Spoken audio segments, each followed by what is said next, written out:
There's a lot of great games that came out this year that I played, and I thought I'd make a video about it to sort of wrap up the year because it's December, where it's almost Christmas, and we're 1 month away from the New Year's. Well, less than a month away. So I thought I'd talk about my favorite games from this year. So, first game is palworld. Now, this is no way my favorite game of the year, but what palworld is, it's like Pokemon, but mixed with Rust. Maybe Rust. I don't know about Rust. It's like Ark, or it's like a survival Pokemon game, and it's a really interesting concept, but it looks like it was like made by AI, and that's a bit of a turnoff for some people. It hasn't been confirmed whether it's made with AI or not, but the designs just look so AI-ish, and I thought this game was fun for the first like maybe 20 minutes, but then I realized the entire game is just a grind. So I did not enjoy this game very much, but I know a couple people who love this game. Like my uncle loved this game, but it just wasn't for me. I don't think survival games are for me. I personally did not like this game. So next is a game I was actually waiting for like years. So I waited 2 years for RGG Studios to follow up on Yakuza 7. When they announced Yakuza 8 in 2022, I was excited because they brought Kiryu back, and well, the game was a little disappointing. The gameplay, it's fire. The gameplay is the best RPG gameplay I've ever played, but the story sorta, it wasn't very engaging, and I play these games for its super engaging and gripping stories. That's how I fell in love with Yakuza 0. The story was just incredible, and the gameplay was addicting. So, Yakuza 8 has those core Yakuza things. I don't know what to say. It has those core Yakuza traits, like amazing gameplay, but it doesn't have the incredible and emotional storytelling of games like Yakuza 0. So I was actually quite disappointed by this one, and I had to use Cheat Engine to progress in the game. And maybe I'll review this game in the future when I actually figure out how to make progress past that stupid part that only I got stuck on. And I tried doing some research. I feel like I was the only person in the world that got stuck on this part. And it was a boss fight that took like 20 minutes. So obviously I didn't want to waste my time grinding, just banging my head against the wall until I beat this boss, which takes like 20 minutes. I don't know if it was really that long, but it felt like 20 minutes every time I tried to beat this guy. The next game would be multiversus. Now this along with palworld, this game absolutely fucking sucks. I really liked, well, maybe like the first few hours I thought it was like really cool. It wasn't cool, but it was like a fucked up version of Smash Bros. Where you could do like the most stupid things to your opponents. Like I was just Shaggy, and since you're able to spam up B several times in the air, I just spammed Shaggy up B until my opponent got sent flying above the screen and into like the whatever it is, the blast radius or whatever.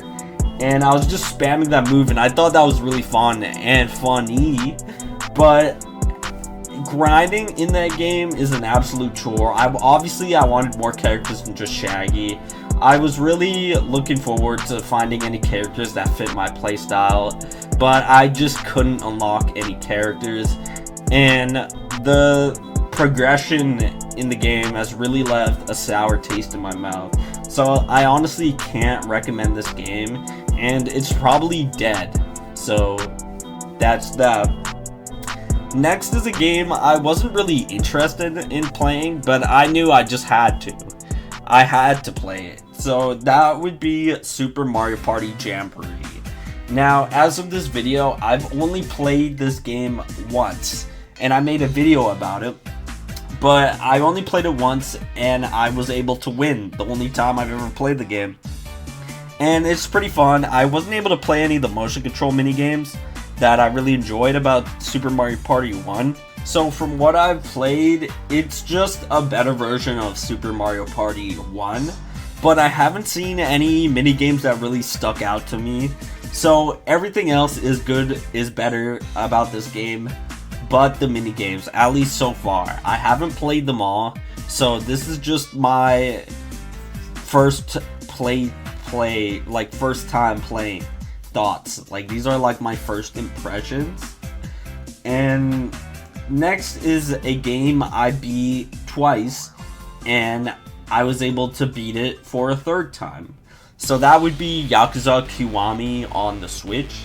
This game runs like absolute piss on the Nintendo Switch. Not necessarily in the battles, but in the street for some fucking reason. For some reason, fighting in the street or just walking around the street cuts it down to like 12 frames per second. But I love this game, but it is fucking difficult as fuck. It's just the most difficult Yakuza game I ever played, because there's just so much bullshit in this game that it's hard to recommend someone start out with this game, even though it's the only one on Switch. Like, if Yakuza 0 was on the Switch, I'd say definitely go for it.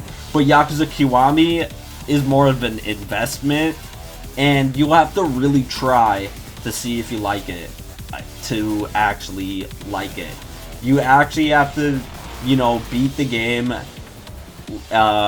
listen to the story, or, engage in the game. But it's just so difficult when some of the bosses are such a bullshit, and you kinda need like a tips and guide. Like, you need some tips. I feel like I had a friend playing this game, and I had to constantly give him tips on how to avoid or mitigate like the amount of bullshit in that game. So I just didn't want to deal with the fucking bullshit in that game, like the shitty bosses and stuff like that.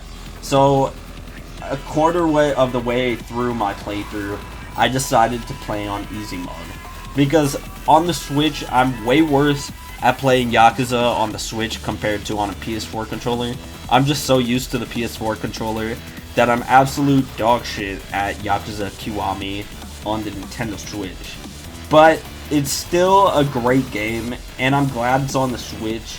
It's just not the most beginner friendly, even though it's a remake of the first one, because let's be real, Yakuza 0 is so much better than Yakuza Kiwami.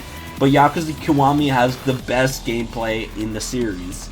Except for the main objectives, like bosses or whatever. Like, obviously the bosses could use some work, and it's a shame they didn't change any of the bosses like in the Switch port, or fix any bugs or stuff like that, because it's a hassle replaying that game on hard difficulty.